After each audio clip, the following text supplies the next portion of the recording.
Hey, this is Meridith Elliott Powell, and it is 9 a.m. Eastern. I hope it is your favorite time of the week because it is time to talk sales and sales logic. I'm hanging out here with my friend and co-host Mark Hunter. How you doing this morning, Mark? Good morning. Doing great on a Saturday. It's Dallas here, and actually there's snow flurries in the forecast for the afternoon, just for an hour or two.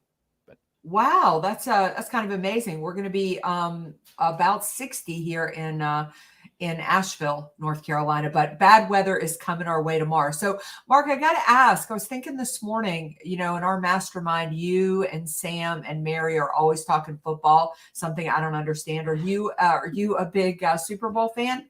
Yes, the Super Bowl is tomorrow. Yes, you can go watch it. Of course, then again, you could go play golf tomorrow, and the golf course will be totally open tomorrow. Yeah.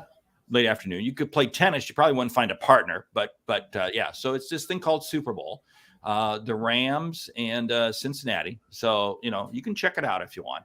Yeah, no. Super Bowl Sunday is my favorite day to play golf or hike. And I always go out to dinner in downtown Asheville because I can eat anywhere I want to. Things are not busy. I also plan my golf games around college football in the Carolinas because I can easily get tee time. So it works for everybody, right? So Mark, I am thinking that we got a big show here today. Would that be correct? We got to roll. All right. Let me hit the video and we will dive in. Prospect with integrity, we will get customers who have integrity.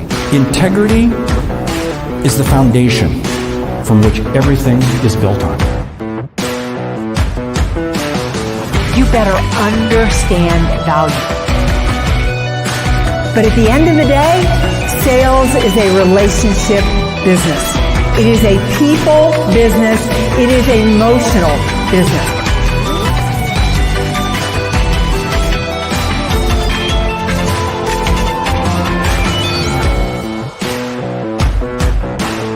This is Sales Logic. It is Sales Logic, 9 a.m. Eastern, time to talk sales. So before Mark dives in and tells you what is on the agenda for today, I'm just going to give you a little overview as to how the show works. We start every show with a question from you, our viewers. That's right. We invite you to be a part of Sales Logic. Just go to saleslogicpodcast.com, enter your question. We have a hot topic, a book we recommend, and a lightning round because we want you to walk away with return on investment, strategies you can put into place immediately. All right, Mark, how's the agenda looking for today? Well, the agenda looks good because we actually have our names right. If you're watching this on the video, that our names actually appear correct. So, hey, we're stepping in the right direction. Anyway, okay, the title, the topic, strategies to go after the really big opportunity. That's what we're going to be talking about. The question comes from Scott in New Orleans. He asked, I have a defined list of 50 large prospects to go after. What's the best approach I should be taking? None of these companies know what we do. At best, they will know us for what we used to be, but that's not what we are trying to be today as we're part of a much bigger company. Help. Wow, that's a great question. So some of these companies may know your former brand, but not the brand and not what you offer now. That is exactly where you start. You got to start by creating awareness, education, and creating that value and interest in the marketplace. You've heard Mark and I talk about this so often, but buyers are 62% of the way through the buying cycle before they ever interact with a salesperson today. And the truth is they can buy anything they want and even buy it without you. So you need to start by creating that understanding and that interest of what you do in the marketplace. And that can be as easy as reaching out with an exciting announcement of the way that you've served them in the past and the exciting ways that you can serve them in the future, making sure you're making it about them, not about you. Yeah. Now I've had the advantage of talking with Scott. I talked with him this past week and he raised the issue. He said, the problem is people aren't even taking my phone calls because they view us from the old company that we used to be. And we had some service issues. We had a number of major problems. I said, this is the issue you've got. You've got to keep reaching out to them until they have a conversation with you. Because right now you call and they just associate you with the old thing. You've got to be delivering new value. We've talked about this before, the bottle of shampoo, rinse and repeat. You got to rinse and repeat, bring them a new message continuously, continuously, continuously. And it's not about you. It's about how you can help them, because you've got to be able to have the conversation to be able to change that perception. Wow, Scott, you have a far bigger issue than I thought you had. Great, Mark, that you had a chance to interact with them. They not only think of you for something else, but what they know of you is problems and service issues. So that's a whole different animal. Number one is you got to address the elephant in the room. You've got to talk about the fact that you know that there have been challenges in the past. You're sorry for those. Here's what you've got into place. Here's the power of being affiliated with the new company and how it is going to help them. Then I would go after some social proof. I'd find some customers that have had a good experience with you. I also might diversify my calling strategy too. I mean, it's going to be a far heavier lift to move customers that you've disappointed in the past. So I probably would put some new prospects on there. Well, that's the challenge, because he's got this defined list of 50. He's not allowed to go outside that 50. He's basically an enterprise account executive. That's basically what he's doing. And he's got to churn them. But that's what I told him. I said, you've got to be reaching out way beyond the people who may have known you from when you were a previous company. You've got to reach out. You may be having to do 5, 10, 15 contacts. And you've got to be, and then some of your messages have got to say, hey, we've been working with other companies similar to yours, helping them solve this issue. Again, it's that proof. It's that proof. And you can do it by way of social proof. Spot on. Hey, this is a great question from David. He writes in, what's easier for you guys, B2C or B2B? So in this kind of a situation, what side would you fall on? Easier to change a B2C mind or a B2B mind? I think it's easier to change a B2C mind, but I'd prefer to sell B2B. That's far more my comfort zone. But I find an individual consumer probably had a smaller sale and is a little bit more forgiving. Just my thought. Interesting. Okay, so yeah, I'd rather sell to the B2B because I think I can deal with more logic. Yeah, still emotional, but I feel I can deal with more logic. And I don't know. I just prefer B2B over B2C. So back to Scott. At Scott. Well, if you were to give him one piece of advice, what would it be?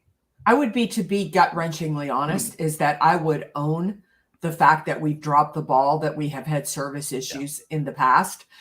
People will forgive you for a lot if you're honest with them, but I would apologize. I would state the problems we've had in the past, and I would lay out the things that we have done to correct those, and then lay out the value that you're going to bring to the table beyond that.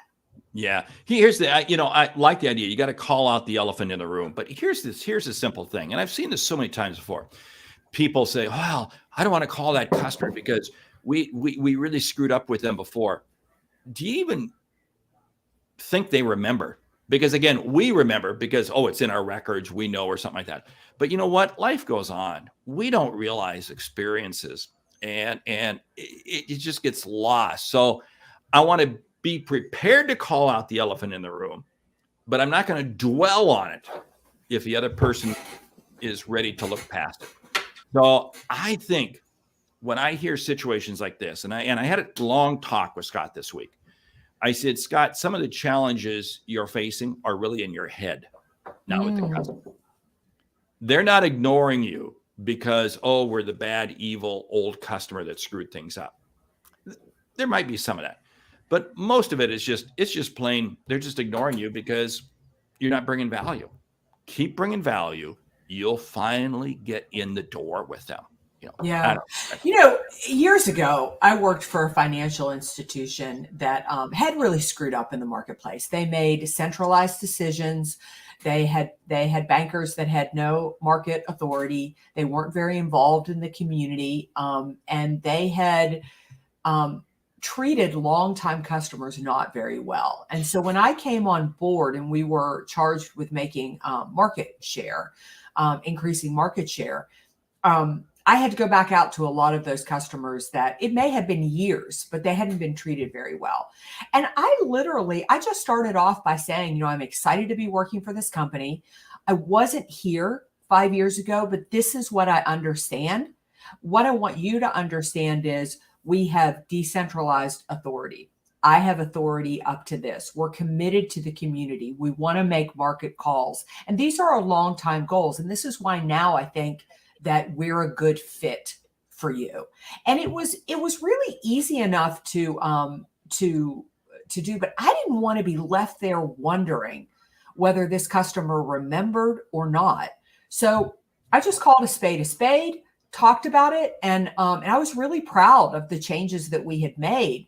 And I knew what type of business that we were going to do going forward. So not everybody moved immediately, but I think I gained a lot of respect as a salesperson just for, speaking what was fact. And even if they weren't mistreated, the rumors were still out there in the marketplace. We didn't have the greatest reputation. See, to me, that's kind of fun because you get to kind of come in as the new kid on the block. Mhm. You get to kind of come in and say, hey, I know we kind of, again, you're calling out the elephant in the room and you're just admitting it and saying, hey, I want to work with you because I want to prove to you that we can do it right.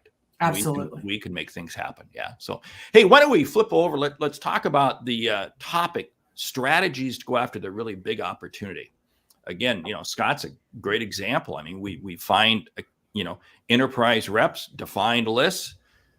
What are some strategies? What are some techniques to really go after those big kids out there?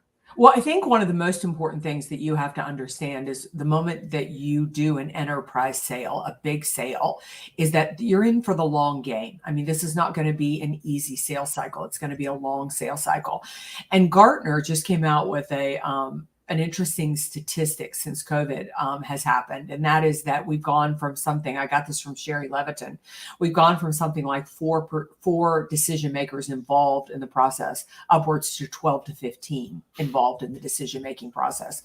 And if you're going to have 12 to 15 people involved in the decision-making process, then you better have a plan and you better have a strategy around that call. I mean, how are you going to get to the decision makers who are the decision makers? How are you going to get them to the table? And what does each individual decision maker need to know in order to make the decision that's in your favor? That's what's so key because, you're going after a big account. So you want to have multiple contacts. You might have 5, 10 contacts, whatever it might be. And you get some people engaging with you and you think, oh, wow, I'm in. You don't have any clue as to whether or not they're the economic buyer, they're the decision maker, or whether they will be a champion for you. You don't know. And it's so incumbent on you. If you're selling at the enterprise level, you've got to have people in each one of those spots. Economic buyer, who's got the budget, not who's got the budget, but who sets the budget. The decision maker, which is many times the user. Okay. Why is this really going to help? Why is this needed for? Why do we make this decision?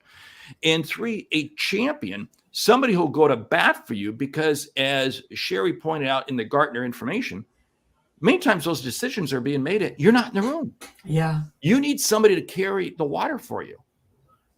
Yeah, I would definitely agree. I also think that, everybody hears about it, but we talk about it a lot, but you need to take research really seriously when you're doing an enterprise sale. And what I mean by that is that a sales call is a privilege. And especially when you're going to bring a lot of decision makers in the room. I'm a former banker. So every time I look around a room, I see the amount of money that is in that room. And so the moment I bring a decision maker to the table, I'm bringing somebody who isn't doing something that is making money in the business. So you have 4 or 5, maybe 6 decision makers in the room. You probably have a few $100,000 sitting there listening to you. Number one, you better have done your research. Any question that could be answered by you doing research Get that out of the way. Go into that call and say, this is what we understand about your industry. This is what we understand about our business. We want to focus this call on intimately understanding where your challenges and problems are, and allow yourself to go deeper. So research is a really big deal. Number one, it's going to differentiate you from anybody else who's calling on them. You look prepared. You look confident. The second, it's going to maximize time. That is so key. And let's talk about time there for a second, because the key piece here is why do they need to make a decision? And what's the timeline with which they're going to make a decision on? One of the big challenges that I find is we always say, oh, who's my competition? Many times the competition is no decision. No decision, or I'm going to stay with the existing supplier, existing vendor, whatever it might be, and I'm just going to defer. Or it comes down to, something changed along the way. And you got to understand those, because if you don't understand those, again, you're going to wind up having conversations with people who may, for one reason or another, be happy to have a conversation with you, but they don't ever come around to helping to drive the decision. One of the biggest distractions I see when people selling at the enterprise level is they have these mid-level people, great people, wonderful people. They may even be the influencer, but they're not the economic buyer, the decision maker. And they never get further up. You've got to be able to power your way into those senior level meetings. And you have to be, and sometimes I hear people say, well, I don't want to step on anybody's toes. Well, excuse me. If you don't step on somebody's toes, you're never going to get up there. You have to be prepared to have the difficult conversations. And I know that challenges people a lot. And what happens is they don't get anywhere with their big accounts. That's what I told Scott. It's interesting, because I had a long conversation with Scott this week. Mm-hmm. That's what I told Scott. Scott, be wary of having conversations with people who can't take you somewhere when you eventually have those conversations.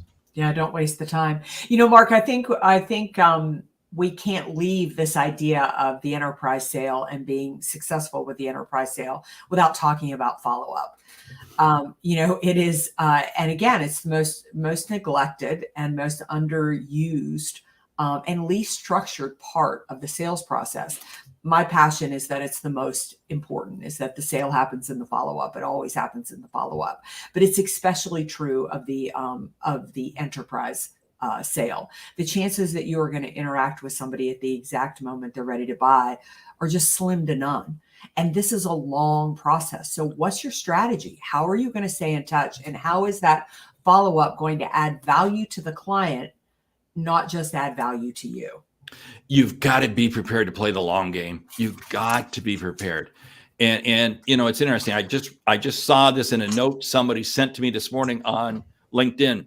The fortune is in the follow-up. Mm-hmm. You like that? Yeah, I love it. The fortune is in the follow-up. And you're going to be making 20, 30, 40, 50, 60 messages, phone calls. It's going to go on for a long time. You have to be prepared. Here's the whole key thing, though. You have to make sure that you're continuously progressing forward. Again, I find people, they get caught up in the big account and they're having meetings, but they're not getting anywhere. If you can't be identifying what is that critical need and be linking that critical need to time and money, you have no chance of ever being successful. So, hey, should we jump over and talk about the book? Yeah, let's do that. That sounds great. Yeah, here's kind of interesting. I don't know if you've ever heard of Oren Klaff. I'm not. Well, I got to introduce you to him because he's got a great podcast. Let me tell you something. He is brutal as a podcast host. Flip the Script is an excellent book for learning how to sell into big companies. A little bit of background on Oren. He is a VC. He works with VC firms. That's all he does. And he works with startup companies looking to raise money from VC. So he dances on both sides, but he can help you. He works with organizations to help them really create that big pitch to raise that big sum of money. And let me tell you something. He understands better than anybody I've read. And that's why I highly recommend the book, Flip the Script. in terms of really understanding how do you flip the script on getting into that enterprise account. He's got some strategies and some techniques. He's really just a great guy to hang out with. Great. Brutally I've honest. ordered it. Ordered it this morning, and Good. I can't wait to read it. I think you can always learn more about the enterprise sale. I mean, it is getting more and more complicated. And as I look at 2022 and we look at inflation issues, we look at the supply chain really not getting any better. It loosens, then it tightens. Again, we have gas price issues. You have huge issues with labor. It is really going to impact the length of the enterprise sale and going to put more pressure on the salesperson to prove value in order to get people to spend money. You got it. Hey, let's jump into the lightning round because we're running out of time here. 10 things you need to be doing to land a sale. Number one, you better define a target market. Number two, you have to be willing to stay in the game for as long as it takes. You play the long game. You better consistently make sales calls every day. Number four, have many contacts. Broaden your reach as far as you can. To go with that one, I would say build your network. Understand that networking is a part of the sales process, and go to the place where your target market is. You will sell simply by osmosis. Number six, you have to get beyond the person who wants to have the conversation with you to be able to identify the economic buyer, the decision maker, and the champion. Shorten the sales cycle. The better you understand your ideal customer, the better you choose your ideal prospect. One of the most important things that you can do if you want to sell more is to walk away when somebody is not your ideal. Wow. Number eight, you have to really understand what is the challenge, what is the issue, what is the reason they need to change, and be able to link that back to time and money. Slow the sales process down. Establish trust first by selling urgent need. People can't hear what you have to sell until you pay attention to what they want to buy. Wow, we are whipping through top 10. We're on number 10 here already, and that is, don't be content with only chasing after the big game, because when you go after the big game, you may starve to death. So you got to be prepared that you have some smaller opportunities in there to be able to feed your commission structure, feed your bonus, feed your income while you land the big sale. Okay, why don't you share one more comment on anything you want, and then we'll go ahead and close it down. Well, I think that, it's most important that sales is a lifestyle. It's not a task. And if you're going to close, whether it's smaller sales, whether enterprise sales, this needs to be something you do every day, like exercising or brushing your teeth. And if you don't do either one of those every day, we have another podcast for you. Oh, wow. I'm not even going to mention that one. So with that one, thank you for listening to Sales Logic this week. If you like what you hear, subscribe, rate, and review the show on your favorite podcast app. If something we've earned has earned you a single dollar, consider telling a friend about our show. It's how we grow to help you grow. I'm Mark Hunter. And I'm Meridith Elliott Powell. Remember, when you sell with confidence and integrity, uncertainty suddenly becomes your competitive advantage. And the sale becomes logical. All right. We will see you right here next week. Thank you again to our amazing audience this week. If you have a question, reach out to us at saleslogicpodcast.com. We'll see you right here at 9 a.m. Eastern next